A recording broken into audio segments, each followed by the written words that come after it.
what is the difference between karma and dharma? Karma is operating from that space of lack, operating from fear, from survival mode, from being defensive, being insecure. That's when we're being triggered. You know, they say when you get an email that at work that you, don't like, you want to write something back, don't press send. Have you heard that? They always say, just save it in your drafts. If your friend sends you a confrontational message that triggers you, write her a reply or him a reply and just save it. Don't press send. That's the reasons, because we're not reactive. When you're reactive, you're operating from your lower self. The lower self is primed to just keep you safe, to keep you in survival. It's there to just, it thrives off insecurity. It has a field day when you start doubting yourself. It just takes you on this whole rabbit hole because it loves it, because it wants to keep you safe. It wants to keep you small. And so when you try to control situations, when you avoid them, that's all operating from karma. Dharma, on the other hand, is you operating from your whole self, your authentic self, your true self.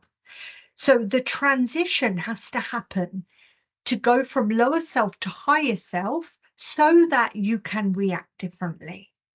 And the more and more you practice that, the more it becomes your default. So you'll receive a message that's confrontational. You'll look at it and be like, oh, okay, interesting. All right, I'll respond later. You don't need to respond there and then. And when you do, your response will be measured, calm and rational compared to if you were to respond from your lower self. But all of this can only take place once you've done the healing. That's why healing is so, so important. Because unless you heal those wounds, you're not going to know. They're going to just keep reoccurring. You probably assume that I'm very confident. I speak on stages. I am planning to be a TED speaker. I've been a dance performer most of my life. I've danced on very big stages in front of audiences. But one thing you may not be able to believe about me is that one of my soul lessons is low self-worth. That's one of the things I'm working on. And I always doubt myself. I question myself. I have that imposter syndrome is so much in my head. It's always making me doubt myself. Sometimes I watch these videos back and I'm like, oh no, Nikita, I cringe at myself. I'm like, you said this wrong. You didn't say that. The way you said that, the example you gave, I really pull myself apart. It's one of my soul lessons. And a few days ago, I was speaking at an International Women's Day event. And normally I'm fine speaking, especially if I'm early on in the day, I quite enjoy it. But in this case, they put me on towards the end of the day. And so I had to listen to all the other speakers. And so what happened with my low self-worth? My lower self was having a field day. It was loving it because it was like, look, see, you're not meant to be here. Look at that woman. She's so much better than you. Her story's, well, much more inspiring than yours. What are you going to do? Just read a few poems.